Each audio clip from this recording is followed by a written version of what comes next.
사무엘상 3장 9절에서 11절 말씀 다 찾으셨으면 함께 읽도록 하겠습니다. 엘리가 사무엘에게 이르되 가서 누웠다가 그가 너를 부르시거든 내가 말하기를 여호와여 말씀하옵소서 주의 종이 듣겠나이다 하라 하니 이에 사무엘이 가서 자기 처소에 누우니라. 여호와께서 임하여서서 전과 같이 사무엘아 사무엘아 부르시는지라. 사무엘이 이르되 말씀하옵소서 주의 종이 듣겠나이다 하니 여호와께서 사무엘에게 이르되 보라 내가 이스라엘 중에 한 일을 행하리니 그것을 듣는 자마다 두 귀가 울리리라. 아멘. 모든 사람에게는 하루에게 24시간이라는 시간을 부여받았습니다. 그것은 가난하거나 잘 살거나 모든 사람에게 공평하게 하나님께서는 24시간을 허락해 주셨습니다. 그 24시간을 어떻게 쓰느냐에 따라서 우리의 삶이 달라진다라는 것입니다. 하나님께서는 그런 인간에게 시간을 쓸 수 있는 기회를 허락해 주셨지 그 시간을 만들거나 조정할 능력을 허락하지 않으셨습니다. 이는 시간의 주인이 바로 하나님이시기 때문인 것을 우리에게 보여주고 있는 것입니다. 즉 우리에게 생명을 허락하셔서 시간의 굴레 안에서 넣으시는 분이 하나님이시고 또한 수완이 다 된 생명을 시간의 굴레에 빼내시는 분도 바로 하나님이시다라는 겁니다. 그래서 우리는 흔히 기도할 때마다 생사와 복을 주관하시는 분이 바로 하나님이다라고 여러분 이렇게 기도하고 있지 않습니까? 어떤 이들은 기독교를 시간의 종교다라고 이야기를 합니다. 왜 그럴까요? 시간의 종교라함은 매 순간 바뀐다는 것입니다. 바뀐다는 것은 곧 생명을 품고 있기에 변한다는 것이고 날마다 달라진다라는 것입니다. 옛날에 어른들이 신앙생활했던 시절과 오늘날 지금 목회하고 있는 저의 시대는 많이 바뀌었습니다. 신앙의 기준도 많이 바뀌었고 신앙을 바라보는 시선도 많이 바뀌게 되었습니다. 말씀을 해석하는 것, 말씀을 묵상하는 것, 수많은 방법들도 많이 바뀌었다라는 것이죠.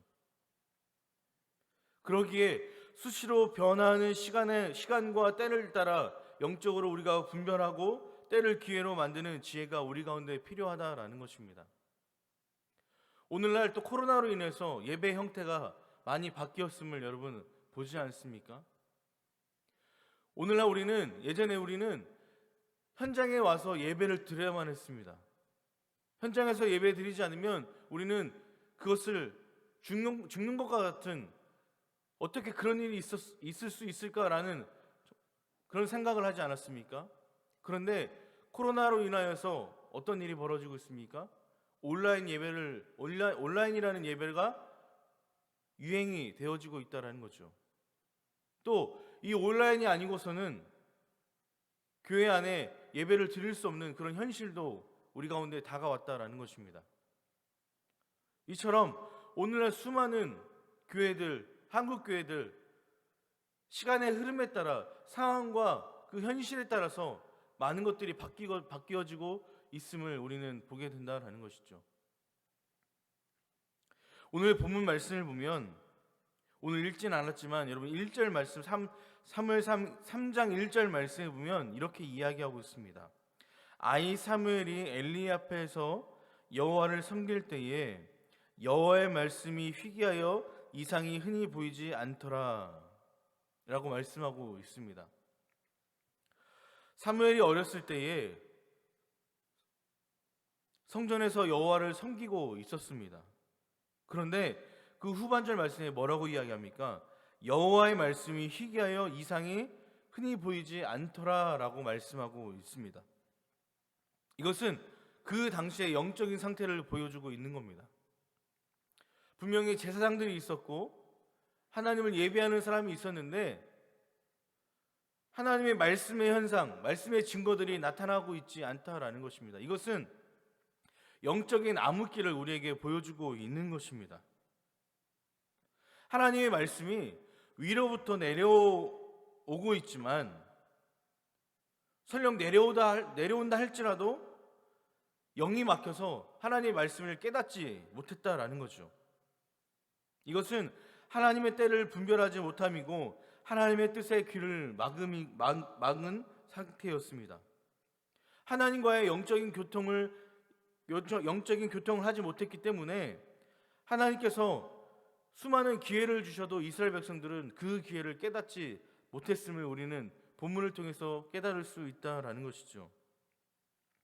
그렇게 이스라엘은 영적인 암흑기를 갖게 됩니다. 이러한 때에 하나님께서 누워서 잠을 자던 사무엘을 부르십니다. 마침내 소명과 사명의 기회가 사무엘에게 찾아온 것이죠. 그런데 여러분 잘 알고 있듯이 어떻습니까? 사무엘이 그 하나님의 음성에 즉각적으로 반응을 했습니까? 그렇지 않습니다. 사무엘이 아직 어려서 하나님의 음성을 분별하지 못하고 7절 말씀해 보니까 뭐라고 이야기합니까? 사무엘이 아직 여호와를 알지 못하고 여호와의 말씀도 아직 그에게 나타나지 아니한 때라라고 말씀하고 있습니다. 하나님께서는 잠을 자고 있던 사무엘을 부르셨습니다. 사무엘을 부르시기 사무엘에게 사명을 주시고 사무엘을 들어 쓰시기 위해서 사무엘을 부르셨지만 사무엘은 그 하나님의 음성을 제대로 깨닫지 못했다라는 것이죠. 그래서 사무엘이 어떻게 됩니까? 엘리 제사장을 찾아갑니다. 엘리 제사장이요, 당신이 나를 부르셨습니까? 라고 엘리 제사장을 찾아갑니다. 그러면서 엘리가 어떻게 합니까? 부르지 않았어 라고 이야기합니다.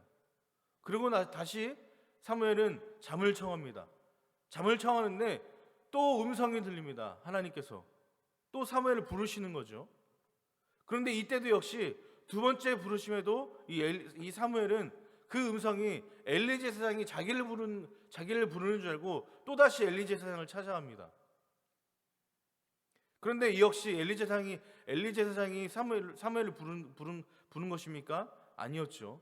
하나님께서 사무엘을 부르셨던 겁니다. 그러고 나서 다시 사무엘은 잠을 청합니다. 세 번째에 다시 하나님께서 사무엘을 부르십니다. 그리고 어떻습니까? 다시 엘리 제사장을 찾아갑니다. 그런데 엘리 제사장이 그때 사무엘에게 이야기를 합니다. 이것은 하나님께서 너를 부르시는 것이다. 그러니 하나님께서 너를 부르실 때에 주님, 내가 여기 있습니다 라고 말하라 라고 여러분 오늘 읽었었던 이런 9절 말씀에 그렇게 이야기하고 있지 않습니까? 하나님께서 너를 부르시거든 내가 말하기를 여호와여 말씀하옵소서 주의 종이 듣겠나이다 하라 하니 이에 사무엘이 가서 자기 처소에서 누우니라 라고 말씀하고 있지 않습니까? 여러분 엘리 제사장이 이 영적인 암흑기 때에 좀 더 깨어 있었다라면 아마 사무엘이 처음에 찾아와서 엘리 제사장 찾았을 때 이것은 하나님의 음성이야 라고 아마 여러분 알려줬을 것입니다. 그런데 여러분 읽었듯이 3장 1절에서 이야기했듯이 이 당시에는 그 제사장들조차도 영적으로 깨어있지 않았다라는 거죠.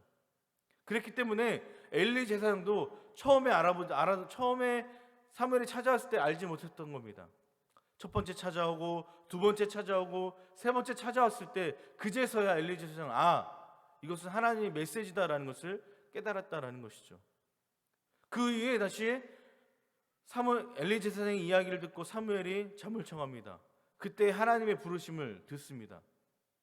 그래서 사무엘이 주님 제가 여기 있습니다 라고 고백을 하죠. 그것을 통해서 사무엘은 하나님의 사명의 기회를 붙잡게 됩니다. 여러분 오늘 말씀을 보면 하나님께서는 끊임없이 찾아가서 그 누군가에게 기회를 허락해 주시는 것을 우리는 볼 수 있습니다. 첫 번째 찾아가고 두 번째 찾아가고 세 번째 찾아가고 만약에 하나님이었더라면 이 엘리가 이 사무엘이 세 번째 하나님의 음성을 발견하지 못했다 할지라도 네 번째에도 하나님은 찾아가서 부르셨을 겁니다. 하나님의 그 부르심에 응답할 때까지 하나님은 찾아가서 그에게 계속해서 말씀하셨을 것입니다. 여러분 그 기회를 통해서 사무엘은 하나님께 귀하게 쓰임받는 제사장이 됩니다. 3장 19절에서 20절 말씀해 보니까 여러분 이렇게 말씀하고 있습니다. 사무엘이 자라매 여호와께서 그와 함께 계셔서 그의 말이 하나도 땅에 떨어지지 않게 하시니 단에서부터 브엘세바까지의 온 이스라엘이 사무엘은 여호와의 선지자로 세우심을 입은 줄 알았더라. 결국 사무엘은 하나님의 그 부르심을 통해서 여호와의 선지자로 세우심을 받았다라는 것입니다. 여러분, 이 기회를 붙잡은 것은 사무엘뿐만이 아니다라는 것입니다. 오늘날 성경에 나오는 수많은 인물들이 하나님의 그 부르심의 기회를 잡아서 귀하게 쓰임 받았습니다. 하나님은 우리가 아무리 죄인이다 할지라도 끊임없는 회개를 통해서 하나님께 돌아올 수 있는 기회를 허락해 주십니다. 그리고 매일매일 예배라는 것, 기도라는 것, 찬양을 통해서 하나님을 알게 하시고 그 가운데에 우리 마음에 주님의 마음을 주셔서 어둠이 사라지고 주의 밝은 빛이 이 마음을 통해서 깨닫게 하시고 그것을 통해서 주의 음성을 듣게 하는 하나님의 기회를 우리에게 끊임없이 주고 계시다라는 것입니다. 사랑하는 여러분, 이렇듯 기회는 매달리는 사람에게 허락하시는 하나님의 축복이다라는 것입니다. 오늘도 우리는 그 하나님의 부르심 앞에 오늘 이 새벽에 나와서 말씀을 듣고 하나님 앞에 간절히 부르짖는 것 아니겠습니까? 조금이라도 더 부르짖어서 하나님께서 나에게 해주시는 그 기회를 붙잡기 위해서 여러분 우리가 함께 기도하는 것 아니겠습니까? 하나님, 오늘도 이 새벽에 나를 깨워주시니 감사합니다. 오늘도 나에게 새날을 허락해 주시니 감사합니다. 오늘도 내일도 내일 모레도 한 달도 매일매일 나에게 허락해 주시니 감사합니다. 그것을 통해서 하나님은 우리에게 여러분 기회를 주시는 것 아니겠습니까? 사랑하는 여러분, 하나님은 절대 포기하지 않으시는 분이십니다.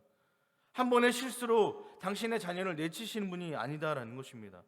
우리의 실패를 과정으로 여기시고 끝을 또 다른 시작으로, 또 다른 기회로 바꿔주시고 무엇보다도 우리에게 회개할 수 있는 기회를 주셔서 그 기회를 사로잡는 사람에게 기회를 허락하여 주시고 사랑의 하나님으로 우리에게 다가오시는 분이 바로 하나님이시다라는 것입니다. 하나님께서 오늘을 우리에게 주심도 결국 기회를 주심 아니겠습니까? 오늘 우리가 제대로 살지 못함에 대해 포기하지 않으시고 내일 다시 한 번 더 새롭게 시작해보라고 기회를 주시는 것 아니겠습니까? 사랑하는 여러분, 오늘도 주님의 부르심 앞에 믿음으로 순종하며 나아가는 저와 여러분들의 삶이 되어지길 간절히 원합니다. 저는 개인적으로 지난번에도 한번 말씀드렸지만 그 말씀을 굉장히 좋아합니다. 마음이 동하면 그대로 하라. 우리는 끊임없이 말씀을 통해서 기도를 통해서 주님의 음성을 듣습니다. 그 가운데에 하나님의 음성을 통해서 맞아, 내가 이렇게 해야지 하나님의 음성을 들을 때가 있습니다. 그럴 때 우리는 어떻게 해야 됩니까? 마음이 동하면 그대로 하라. 오늘도 나에게 하나님께서 회개할 수 있는 기회를 주신다면 하나님, 내가 오늘도 주님 앞에 회개합니다. 여러분, 그대로 행해야 된다라는 것이죠. 오늘도 혹시라도 내 마음에 나를 불편하게 하는 사람이 말씀 가운데 기도하는 가운데 떠올랐다면 여러분 어떻게 됩니까? 마음이 동하면 그대로 해야 된다라는 것이죠. 그 사람에게 찾아가서 그 사람에게 용서를 구하고 그 사람을 사랑을 품고 주님의 마음으로 그 사람을 사랑해야 된다라는 것입니다. 하나님께서는 언제 어디서 어떤 방법으로 우리에게 말씀하실지 모릅니다. 그렇기 때문에 우리는 늘 깨어 있어야 된다라는 것입니다.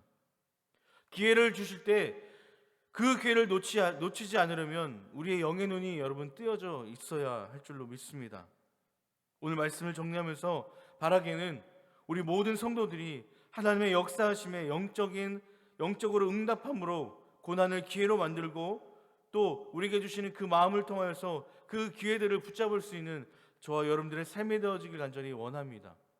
그래서 오늘 하루도 주님의 말씀을 통하여서 하나님의 인도하심 가운데에 오늘 하루도 넉넉히 이기고도 남는 복된 삶이 되어지기를 간절히 축복합니다. 기도하겠습니다.